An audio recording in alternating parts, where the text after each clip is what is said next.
And does everybody know what language they speak in Mexico? They don't speak English. What do they speak? Yeah. Spanish, that's right. And it's the afternoon. So can everybody today say Buenas tardes? Buenas tardes. Buenas tardes. What you just said was good afternoon. And this is Modesto Horta and his brother Manuel Laredo Horta. And they are mask makers who traveled all the way from Mexico. Try it. This could be a which way.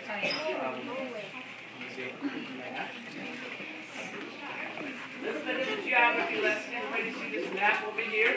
This is where we are. We're way up here outside of in Maine. Okay. Our artist flew all the way down here in Michoacan, Mexico. Where are they? Right here. Michoacan, where's the flower? Right there. This is where the monarch butterflies migrate every year.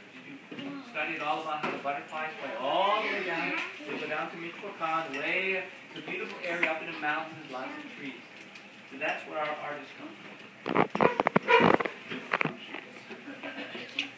Back up here. Well, you know what? You can be up in your knees, hon. You can be up in your knees. Now, everything you see here, these beautiful masks, all the faces and figures, and all the masks up here were carved by these brothers and their other brother who's still in Mexico. What they do is they carve these masks and then they use them in their fiestas. And we probably know fiesta is another Spanish word for a party. Right, a party or a festival. And so they wear it and represent different characters. This is a mask of a lady they would wear around carnival season. This is a mask of the devil. And that's a mask that they use at a special ceremony. This is an owl with a snake. That's more of a decorative mask. This is a mermaid right there.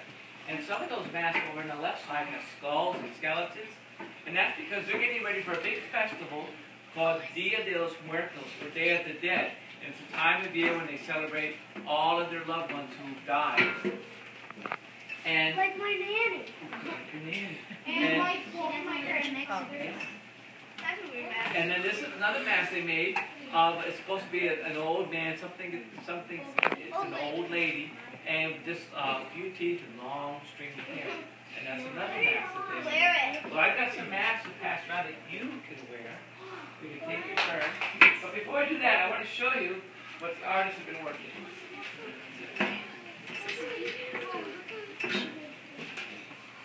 Everybody see this hunk of wood?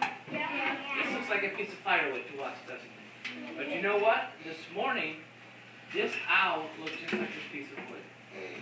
So since this morning, around 8:30, Modesto has been carving this beautiful mask of an owl. You can see how he's carved the beak and the eyes.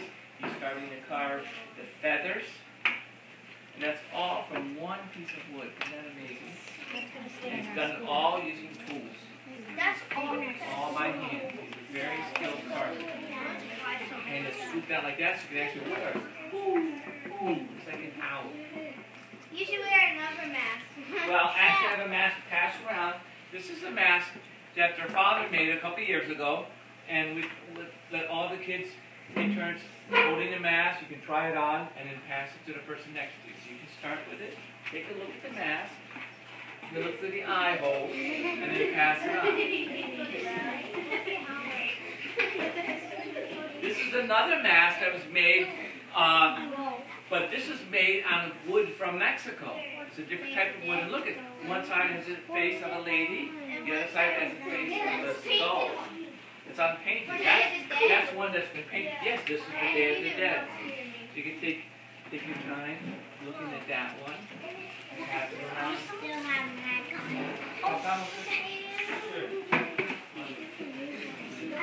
Here's a little tiny mask too. You can pass that one around. Look at that. You can't really wear that one.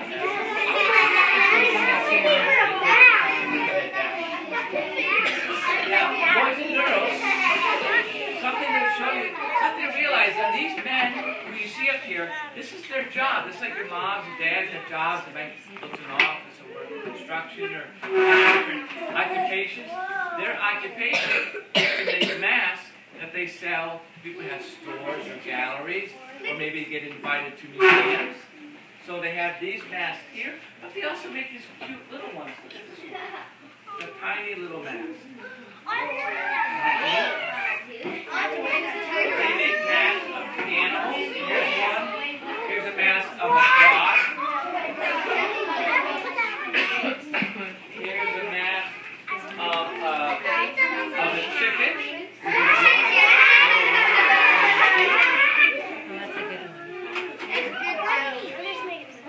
Here's one of an owl with a snake in his mouth. Like that. Here's a unique one. Here's a moose.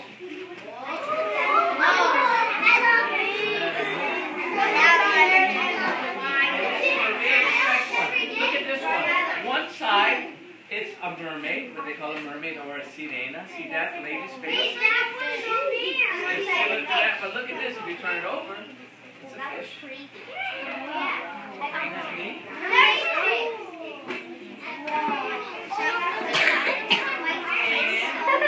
Albedo, the man who's painting that mask over there, he likes making these little crows. And the crow has a fish in his mouth. Could be a sardine. I think it's a whitefish, the kind of fish that lives where they live. Isn't that neat? Now I'm going to ask Albedo or Modesto to show you the tools that he's using. Okay, so you have to listen carefully. Now Modesto only speaks Spanish, so he's going to speak in Spanish, and then I'll translate for him. Okay, and you can see all the tools that he uses. Modesto, pretty much done that. Okay.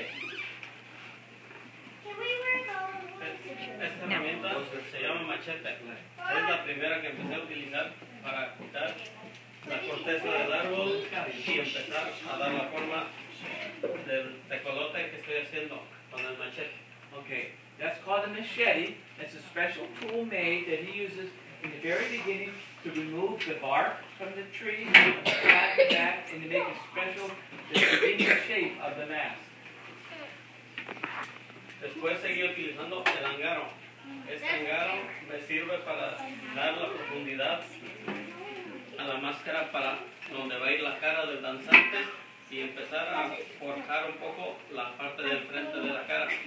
That's called an adze, and that's a tool he uses. It looks sort of like a hammer, but it's got a sharp blade on it. He uses that to scoop the wood from behind the mask so you can wear it on your face, and also to remove some of the wood to reveal the shapes like your nose and your mouth and the front of the face. Con este rallador y el golpe fui dando la forma a lo que es los ojos y el pico del tecolote con el rallador. The rallador is a chisel that has a V shape in it. He uses that with that special wooden mallet, or it looks like a sort of a wooden hammer. He uses that to scoop the wood out around the eyes, the nose, sometimes the mouth of the mask.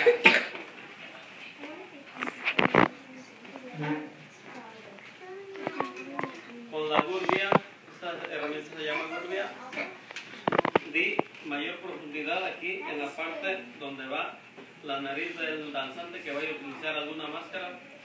Se le da la profundidad a la madera. See that tool? That's called a gouge, and he uses that to scoop the wood out from behind the mask so it fits somebody's face. And he can scoop the wood out so it doesn't hurt your cheeks or your nose. So it fits just right so you can wear the dance, wear the mask and be in the fiesta. También utilicé y ahorita estoy utilizando el canulludo.